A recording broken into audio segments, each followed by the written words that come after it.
Good morning students, आप सभी का स्वागत है डीकेपी एकेडमी में। मैं दीपक कुमार आप सभी का स्वागत करता हूं। आज की इस वीडियो में हम प्रश्नावली 14.3 के सारे प्रश्नों को हल करेंगे। ठीक है, तो चलिए स्टार्ट करते हैं। देखिए, सबसे पहला प्रश्न क्या दिया है। सिद्ध कीजिए कि n बहुभुज जहां n बड़ा होगा या बराबर होगा 3 से, जिसकी सभी भुजाएं बराबर हैं, के अंतः कोणों का योग n इंटू 180 अंश माइनस 360 अंश बटे n होता है।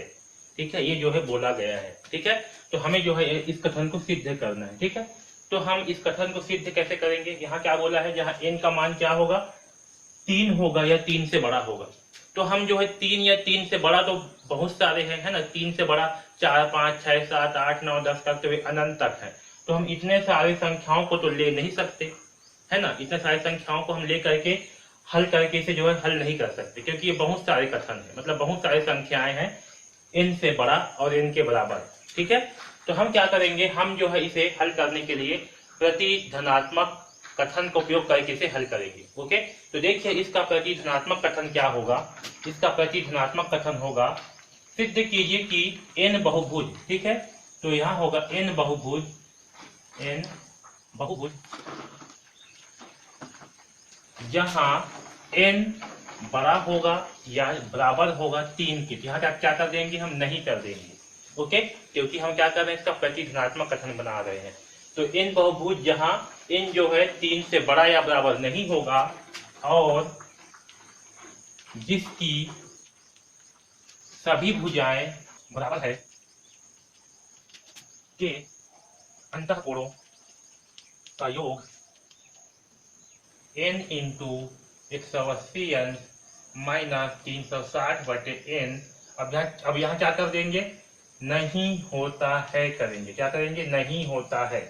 ठीक है, इससे क्या होगा कि हमें जो है, अब देखिए यहाँ पास हमें क्या हो गया, यहाँ पास क्या था कि सिद्ध करना है कि n बहुभुज, जहाँ पास n बहुभुज है जहाँ n का मान क्या है, 3 या 3 से बड़ा है, जिसकी सभी भुजाएं बराबर है कि अंतः कोणों का योग n इंटू 180 अंश माइनस 360 बटे n होता है। ठीक है, तो 3 और 3 से बड़ी संख्याएं क्या होंगी, बहुत ज्यादा है।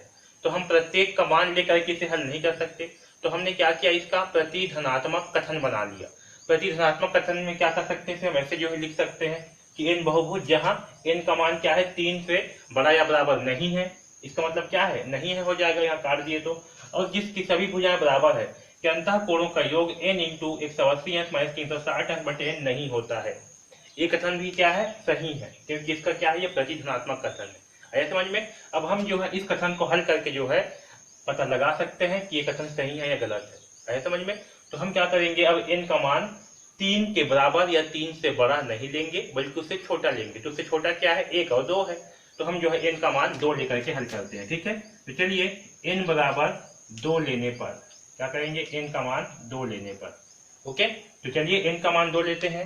n का मान 2 लेने पर तो अंतः कोणों का योग क्या दिया है हमें, यहाँ पर अंतः कोणों का योग, अंतः कोणों का योग।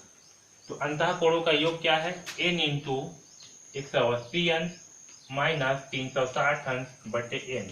ठीक है, इसे हल करते हैं। n का मान क्या है, 2। तो यहाँ हो जाएगा 2 180 अंश माइनस 360 अंश बटे 2। ओके, अब इसे हल करते हैं। तो 2 एकम 2, 2 अट्ठारह 36, 2 शून्यम 0। तो क्या प्राप्त हुआ, 2 180 अंश माइनस 180 अंश। तो यहाँ से क्या मिलेगा, 2 इंटू 0 अंश, क्योंकि 180 में से 180 घटाएंगे तो क्या मिलेगा, 0। और 2 इंटू 0 अंश का मान क्या होगा, 0 अंश होगा। ठीक है, तो 0 अंश जो है कोई कोण तो हो ही नहीं सकता, अंतः कोणों का योग क्या, 0 अंश हो ही नहीं सकता, है ना।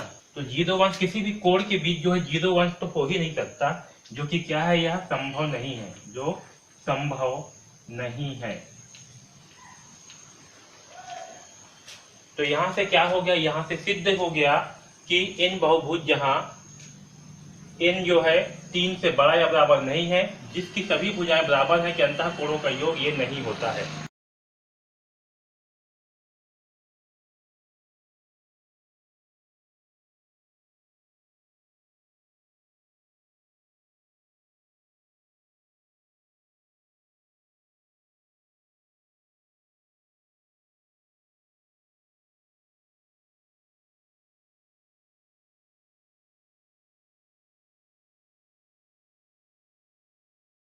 तो क्या हुआ यहाँ पर हमें क्या सिद्ध हुआ कि जहाँ n बहुभुज है, जहाँ n का मान 3 से बड़ा या बराबर नहीं है, ठीक है, और जिसकी सभी भुजाएं बराबर है कि अंतः कोणों का योग n इंटू 180 अंश माइनस 360 अंश बटे n नहीं होता है, ठीक है, क्योंकि यहाँ पर क्या है, अंतः कोणों का योग क्या प्राप्त हुआ हमें 0 अंश, और कोई भी दो अंतः कोणों का योग जो है कभी भी 0 अंश प्राप्त नहीं होगा, ठीक है। 0 अंश मतलब क्या कि ये जो भुजा है इसी के ऊपर ही दूसरा भुजा हो, ऐसा कभी भी बहुभुज में प्राप्त नहीं होगा, है ना। तो ये क्या हुआ, ये जो कथन है ये सिद्ध हो गया, क्योंकि यहाँ पर 0 प्राप्त हुआ है, क्योंकि कोई भी जो बहुभुज होंगे उसके अंतः कोणों का योग क्या होगा, 0 कभी भी नहीं होगा, यानी कि एक भुजा जो है दूसरे भुजा के ऊपर कभी भी नहीं आएगा, तभी 0 अंश होगा, जब एक भुजा जो है दूसरे भुजा के ऊपर होगा तभी, ठीक है।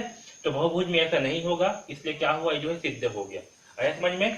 तो इस प्रकार से हम इस पहला प्रश्न को हल करेंगे, ठीक।